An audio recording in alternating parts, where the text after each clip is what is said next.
Welcome to the Blue Dolphin News Network. I am Kimani. And I am Isabella. Please stand for the flag salute. Ready, begin.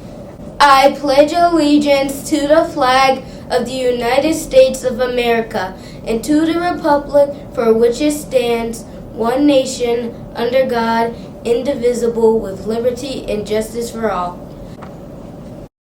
Birthday celebrations.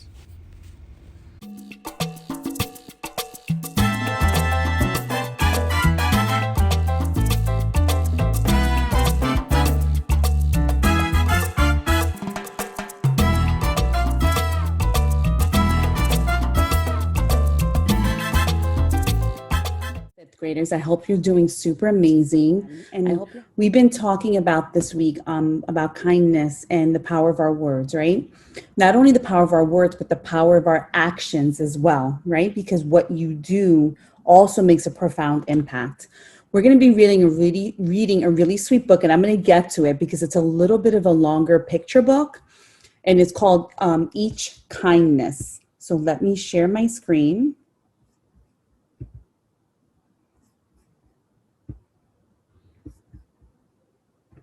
And I'm going to read this to you.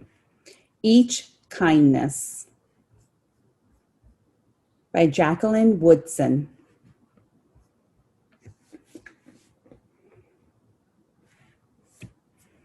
That winter, snow fell on everything, turning the world a brilliant white. One morning, as we settled in our seats, the classroom door opened. And the principal came in. She had a girl with her, and she said to us, "This is Maya." Maya looked down at the floor. I think I heard her whisper, "Hello." We all stared at her. Her coat was open, and the clothes beneath it looked old and ragged.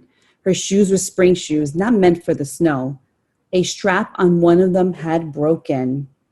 So you could tell a lot by her body language walking in, and she must feel scared because it's her first day in that school. Our teacher, Miss Albert, said, "Say good morning to our new student," but most of us were silent. The only empty seat was next to me. That's where a teacher put Maya. And on that first day, Maya turned to me and smiled, but I didn't smile back. I moved my chair, myself, and my books a little farther away from her. When she looked my way, I turned to the window and stared out at the snow. And every day after that, when Maya came into the classroom, I looked away and didn't smile back. It must be hard for Maya as a new student. And you can see it right here. Look at her. My best friends that year were Kendra and Sophie. At lunchtime, we walked around the schoolyard, our fingers laced together, whispering secrets into each other's ears. One day, while we were near the slide, Maya came over to us. She held open her hand to show us the shiny jack and tiny red ball she had gotten for her birthday. "It's a high bouncer," she said, but none of us wanted to play, so Maya played a game against herself. That afternoon, when we got back into the classroom, Maya whispered to me, "Bet you can't guess who the news Jack's champion of the world is." Behind me, Andrew whispered, "Chloe got a new friend. Chloe's got a new friend." "She's not my friend," I whispered back. The weeks passed. Each day we whispered about Maya, laughing at her clothes, her shoes, the strange food she brought for lunch. Some days Maya held out her hand to show us what she had brought to school: a deck of cards, pickup sticks, a small tater doll. Whenever she asked us to play, we said no. You can imagine how Maya felt. The days grew warmer and warmer. Grass began growing where snow once had been. One day, Maya came to school wearing a pretty dress and fancy shoes, but the shoes and the dress looked like they belonged to another girl before Maya. "I have a new name for her," Kendra whispered. "Never knew.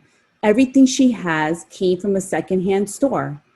We all laughed. Maya stood by the fence. She was holding a jump rope, but did not come over. to us to ask if we wanted to play. After a while, she folded in double, rolled the ends around each hand and started jumping. She jumped around the whole schoolyard without stopping. She didn't look up once, just jumped, jumped, and jumped. She was probably tired of asking them to be friends, right? She seemed like she was really trying hard.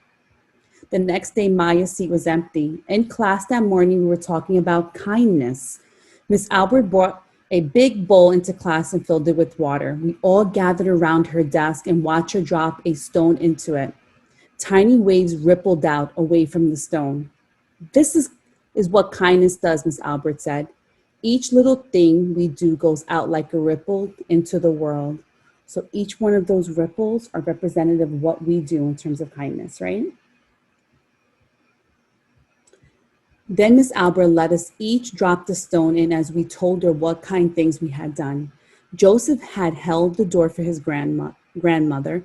Kendra helped change her baby brother's diaper. Even mean old Andrew had done something. I carried teacher's books up the stairs, he said, and Miss Albert said it was true. I stood there holding Miss Albert's rock in my hand, silent. Even small things count, Miss Albert said gently. But I couldn't think of anything and passed the stone on. She probably had many opportunities to be kind, but she let them go.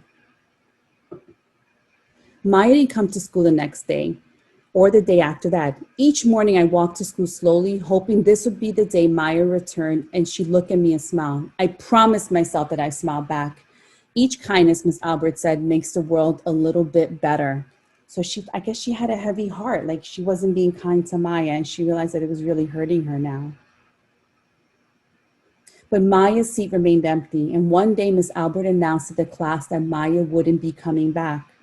Her family had to move away, Miss Albert said. Then she told us to take our notebooks. It was time for spelling. So it was a missed opportunity to be kind to Maya. That afternoon, I walked home alone. When I reached the pond, my throat filled with all the things I wish I would have said to Maya. Each kindness I have never shown. I threw small stones into it over and over, watching the water ripple out and away, like each kindness done and not done, like every girl somewhere holding a small gift out to someone and that someone turning away from it. So she's thinking about all the opportunities she had to be kind and she didn't take. I watched the water ripple as the sun set through the maples, and the chance of kindness with Maya became more and more forever gone. Each kindness. So really, we're thinking about a missed opportunity, right? Where we have a new student that came in who may not have dressed like the other students or may not have looked like the other students, but what a missed opportunity for these children to really allow her to feel welcomed or to feel loved. So I'm just asking you, class, to make sure that you spread kindness to people that you know, spread kindness to people that you do not know. Always make people feel welcomed and loved, because you'll never know when you're going to see them again or when they may need that love, right? Because sometimes we just need a kind word from someone or a kind text message, a kind smile on Zoom, a kind, how are you doing? Or you look great from someone, because you never know what people are going through.